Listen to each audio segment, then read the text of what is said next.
Hey there, friends, villagers, haters, lowlifes, PhDs, everyone.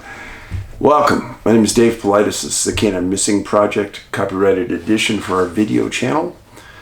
And thanks for being here. If you don't know me, or if you do know me, you can follow me on Twitter, David Paulides at CanAm Missing. I post 2 or 3 times a day. Our website, where you can buy DVDs to our latest documentary and Blu-rays to our documentaries. NA, like North America, NABigfootsearch.com. And you can buy my Missing 411 books there a whole lot cheaper than you can buy them online. Now, this is going to be a missing person only segment. So we're still on this test pattern to see what the response is, the letters versus just the missing person segments. Now, a while back, somebody wrote to me. In fact, I've had a couple letters like this over the last 6 months and said, Dave, are there ever any examples of canines actually going out on a search and finding people? Yes, in fact, that's the vast majority of searches, but you don't hear about them here because that isn't our profile. But I did want to read you a story of a missing person. It's a missing person case.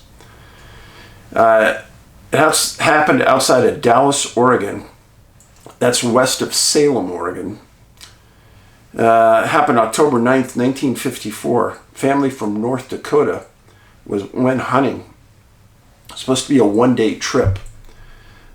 This is from the Valley editor at the Statesman. October 25th, 1954. Searchers found the bodies of Mr. and Mrs. Norman Zeisler a half-mile apart Sunday in the brutal forest that hid them for 15 days. Autopsy showed that Mrs. Zeisler had a very bad bruised and sprained ankle, coroner Paul Bowman reported. Her body was found under a canopy of fir boughs that were spread across a fallen snag.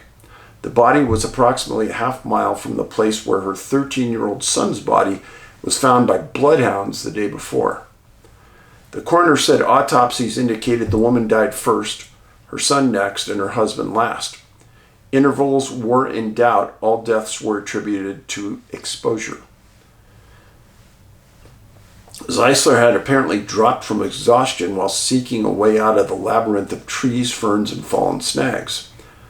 His body was less than a mile from 2 roads toward which he appeared to be headed. Some searchers thought he might have reached one of them in another hour if time had not run out.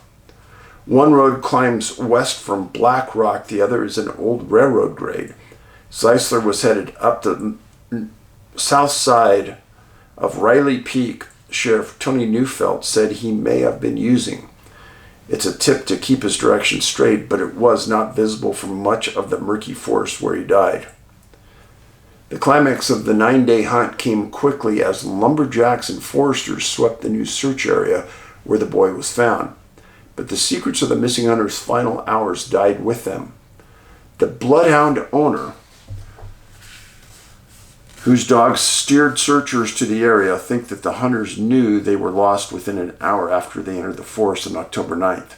He said they probably wandered in an ever-mounting frenzy as fog began to pull a shroud over them. I'd say it took them 2 days to get to where they were found, said Norman Wilson, Los Gatos, California, whose dogs had found 42 live persons but never a dead one in previous searches. I never met this man, even though we lived in the same city. We're talking about decades before I lived there. But he was very well known, and he had good dogs. The secret of his success was daily training of those dogs. I read some things about him. A lot of people in search and rescue teams have search and rescue dogs. They don't even train them once a week. The more you train the dog, the more the dog is likely to respond in a time of emergency. Now, in the police department, when we had canines, we trained those dogs. The handlers did almost every day that they worked. And when they were off, they trained them. And which is the reason that I saw 100% success every time we went out and searched. Wilson speculated that the boy was first to falter, since the hounds were on his mother's scent when they found him. If so, others may have continued. The trail was headed down a slope, with many treacherous bogs and fallen snags to trap an ankle. The woman's shelter was built 100 feet from Riley Creek, which she had crossed. It might have been followed to Black Rock and safety. Matted ferns indicated that someone had rested beside her, probably her husband, whose Air Force jacket had been added to her own thin garments to stay the chill that ebbed her life. The woman's body was beside a high, gnarled snag, which may have been selected as a landmark.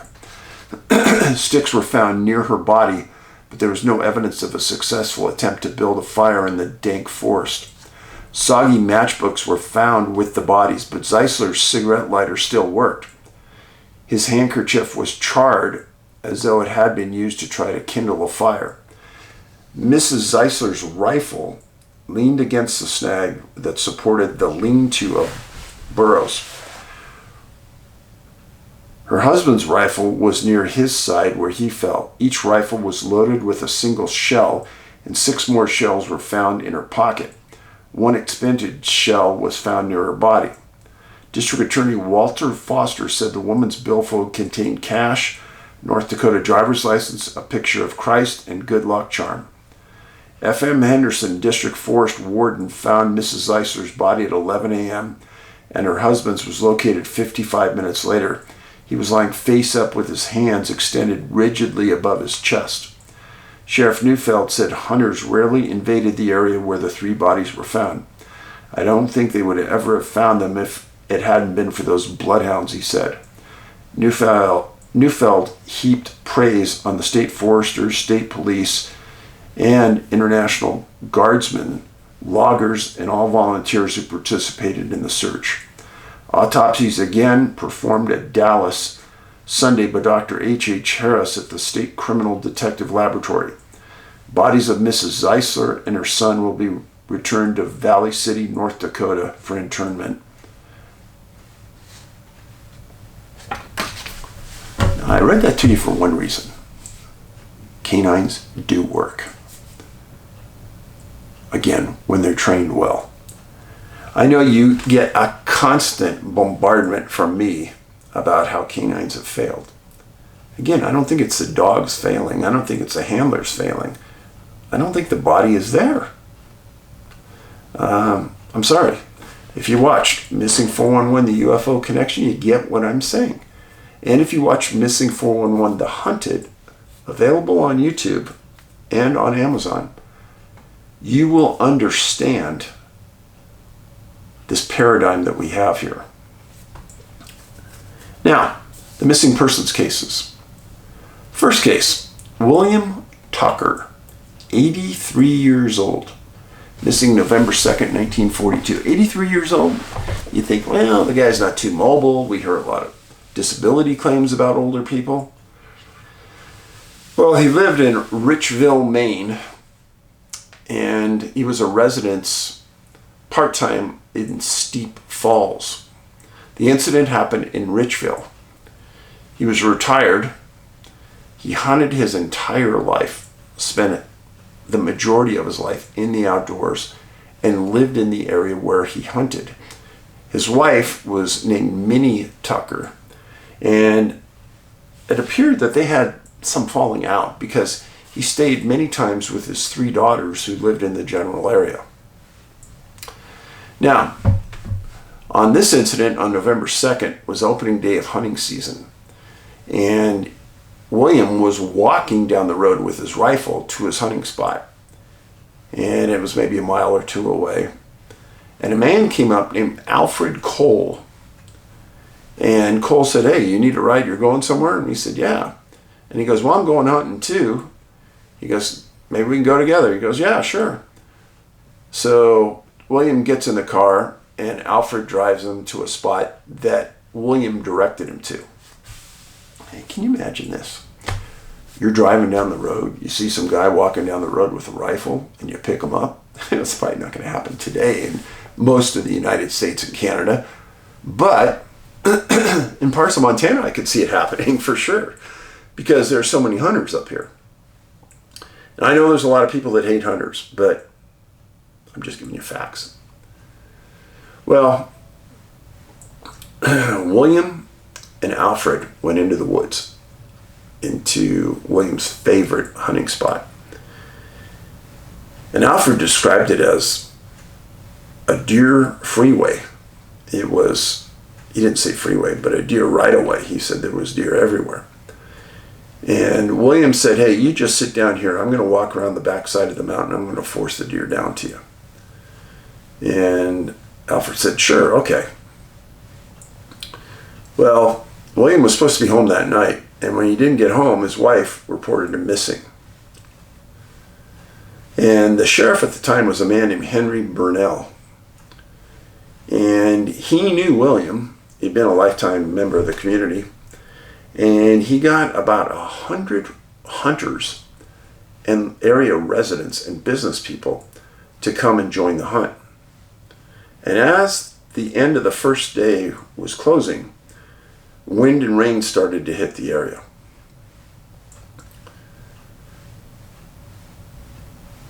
It had appeared as though William had spent recent time with his daughter, and the sheriff was a little surprised he hadn't found him at the end of that first day. So he spoke to the daughter. And the daughter said, yeah, even my dad told me that on November 2nd he was going to go hunting. So it was confirmed that he had gone. Now, no one had heard from Alfred Cole yet. Well, November 8th, the community closed the Baldwin Mill, a giant mill in the city. And all of the millwork people searched for William. Now, one of the other places they thought that William may be is a place called Sebago, which was very close to where they were searching. And Deputy Lowell Barnes took that over. And about this time, publicity on this case was starting to take hold in the area. And Alfred Cole heard that William was missing, and he came forward and he spoke to the deputies. This kind of proves to me that Alfred wasn't involved in the disappearance. He could have just stayed low and not talked to anybody, and no one would even know.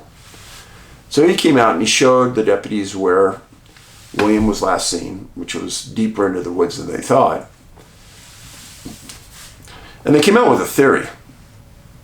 The sheriff said that, well, it was obvious that William got lost in the woods. William's brother was interviewed and said, that is hogwash. William spent his entire life in these woods. He could map every foot of these woods.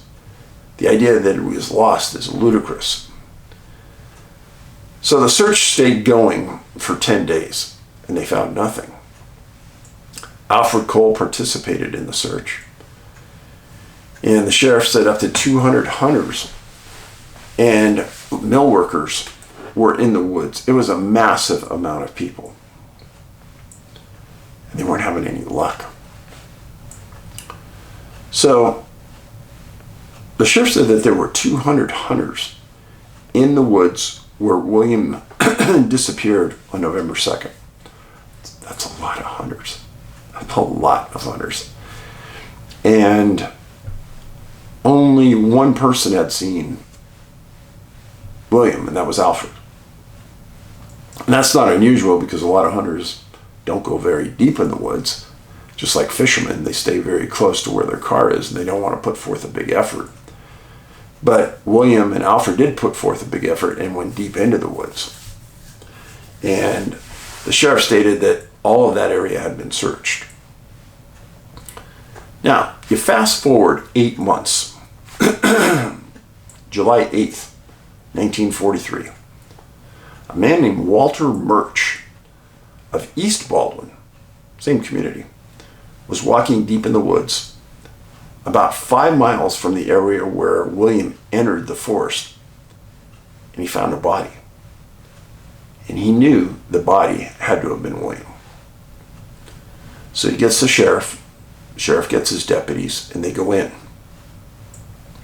And the scene is described as a man laying on his back, fully clothed, feet together, legs straight,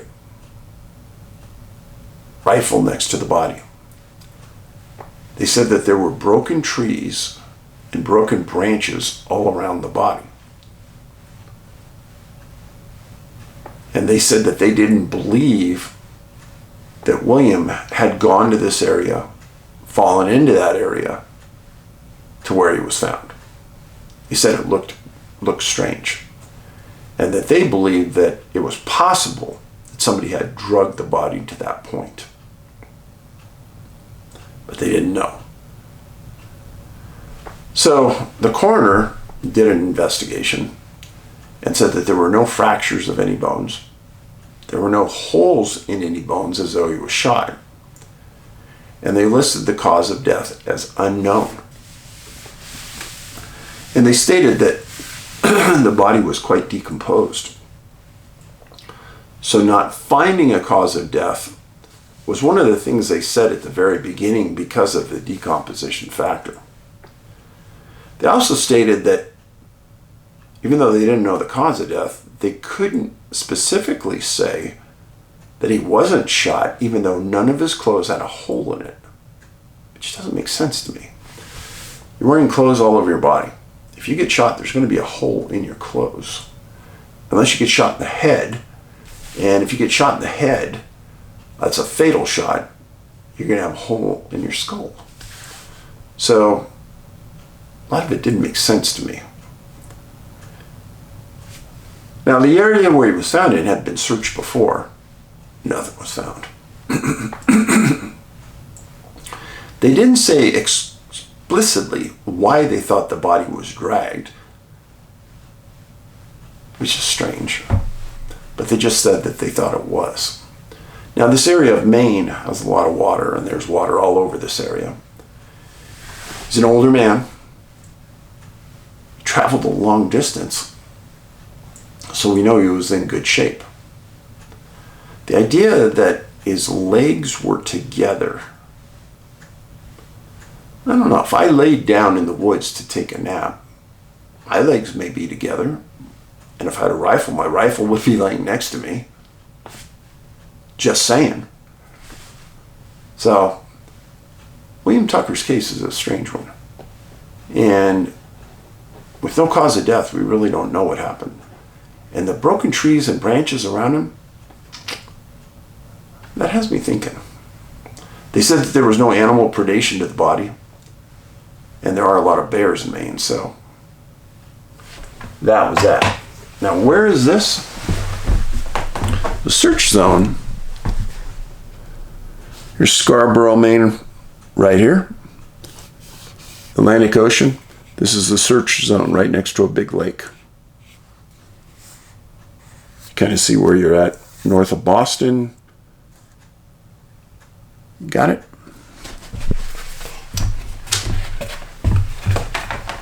Now the next case, a little different.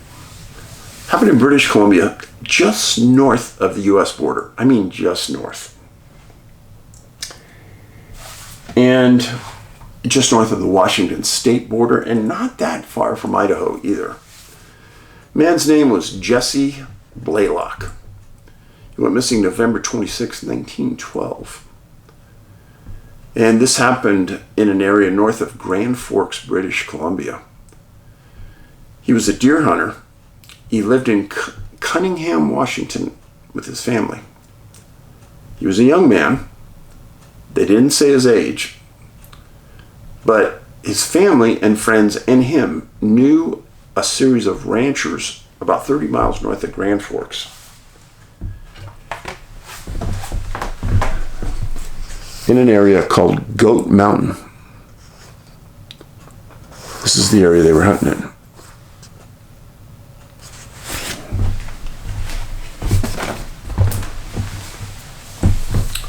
So Jesse drove 190 miles from his home in Cunningham to a group of ranches that were near the mountain, where his family knew all these people.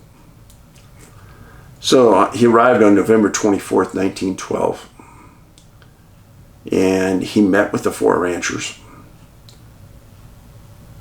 And they decided that they were going to start hunting down low, and then move themselves up high on the mountain. And they hunted the first day, and they didn't see anything. And that's not a good sign when you're a hunter. And then November 25th, they went out again together. Again, they found nothing. Not a good sign if you're a hunter.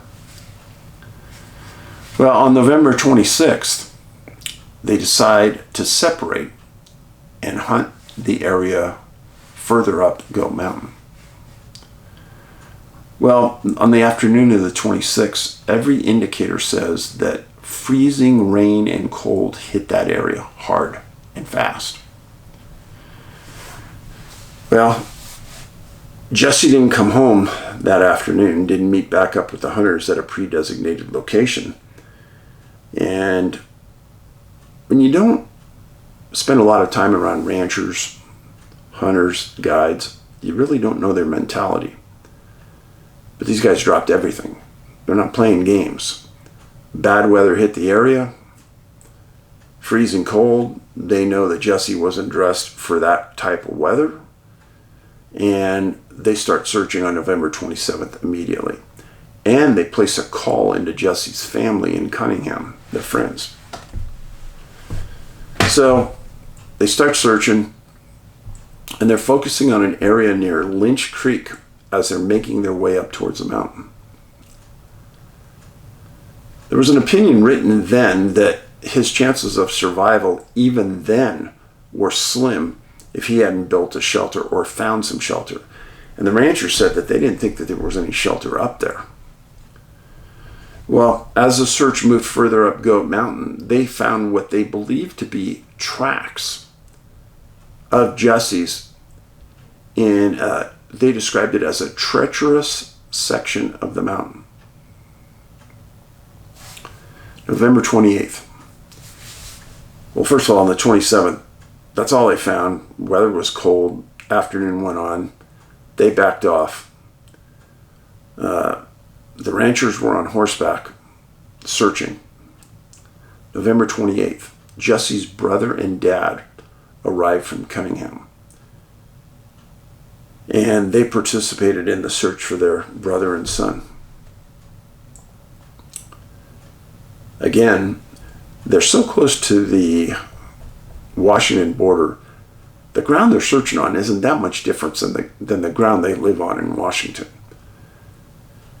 And Jesse's brother and dad said that Jesse was an outdoorsman, raised in the outdoors, tough, super healthy, which gave the searchers a little more pessimism that maybe he'd be found alive. So the 29th of November, the next day after his dad and son arrived, dad and brother, through December 1st, snow fell in the area, and enough snow fell that wiped out all the tracks that anyone would have made. At about this time, the law enforcement chief for this area, a man named Chief Savage, led all search and rescue efforts. And Savage got locals and even the local hunters to stop hunting and start searching.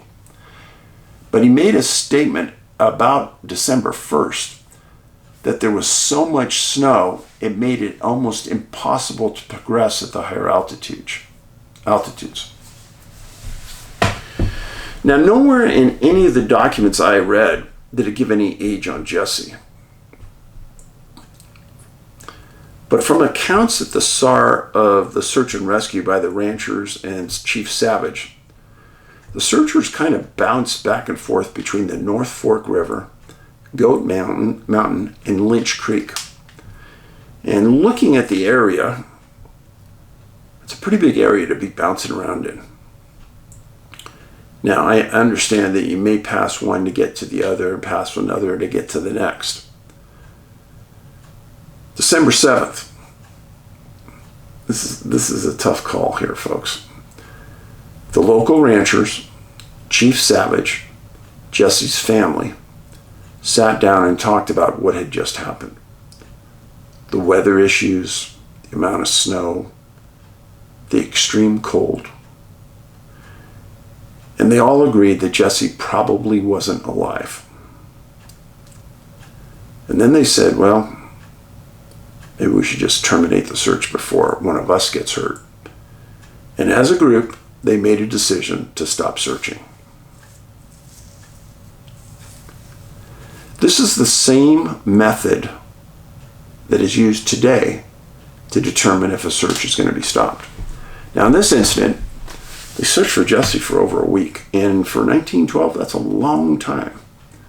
Today, it's probably about the average time they search for somebody. Now, it's all about resources. Now, there's no formal search and rescue team in this part of British Columbia in 1912. It was get all the friends, locals, and hunters you can find and help. And that's what it was.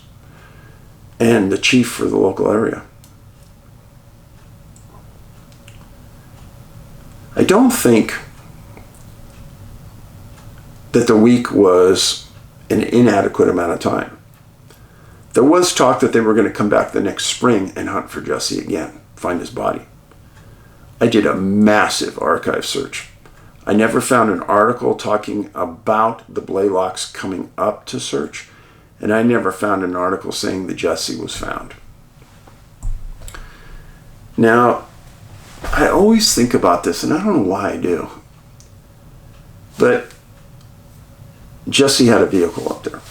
So his brother took the vehicle back home. And I think about that ride of his brother coming back without his brother.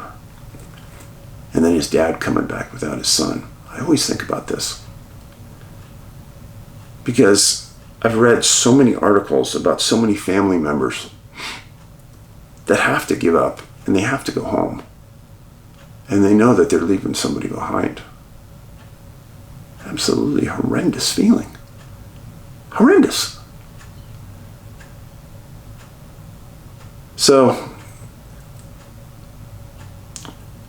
I want to leave you with this. I know there's a lot of hunters out there watching, outdoorsmen. Hunters are one of those sportsmen who are always off trail. If you're hunting, we know you're going to go off trail. And when you're off trail, you fall down, you sprain your ankle really bad, you break your leg, break your ankle. You break your leg, you're not coming out. I'm telling you, you're not coming out. So what's going to happen? Now, in the first story I read you about regarding Mr. Tucker, there's never any indication about him shooting off his rifle, trying to get help. In the article I read to you about the Zeislers, all of them had rifles and nobody was shooting rounds off to attract attention. Now, if you're a hunter, you fire 3 rounds in rapid succession, that indicates that you need help. Wait an hour, hour and a half, shoot 3 more rounds. Wait an hour, hour and a half, shoot 3 more rounds. This is why I tell everybody I know that's a hunter, carry 20 rounds of ammo. Oh, come on, Dave, that's ridiculous, it's too much. It's not too much if you need to save your life. None of the stories I ever read to you or I ever tell you about, the people ever thought that they were going to get lost. Nobody ever thinks so. But it doesn't matter. Even if you're not lost, if you break your leg out there, you're dead. Come on. Now, if you're a wife of a hunter, you're a husband of a hunter, the best gift you could get them is a personal locator beacon. I'm not paid by any personal locator beacon company. I'm just saying that it is the best device to save a life in the woods. If you're a hiker, if you're a mom or a dad of a hiker that likes to go out alone, personal locator beacon is the best thing. And people say, well, what's the best one, Dave? Go to Amazon, read the reviews. Then go to the site that the locator beacon company has, their website, and read the stories about the people that were saved by the device. There's thousands of them. People always say, well, do these really work, Dave? Yeah, they really work. I carry one. So Angie carries one. And the reason we both carry one is if we're in the woods and let's say I break a leg or she breaks a leg and we activate it, well, she maybe will stay alone, or I may stay alone while she goes out to get more help. Or what if one of our PLBs doesn't function? So we want to be double covered. So friends, thanks for being here. Again, my website, NA, like North America, nabigfootsearch.com. Missing person website, CanAm, like Canadian American, canammissing.com. If you look at the screen you're watching right here, bottom left corner, it'll say videos. If you click on videos, that's going to take you to 500 plus videos on this channel. And you can watch them for the next year. And there's a lot of them, all about missing people. Many of them the video was taken on site. So please watch my videos. I appreciate you being here. Do something nice for someone in your community. Paulides out.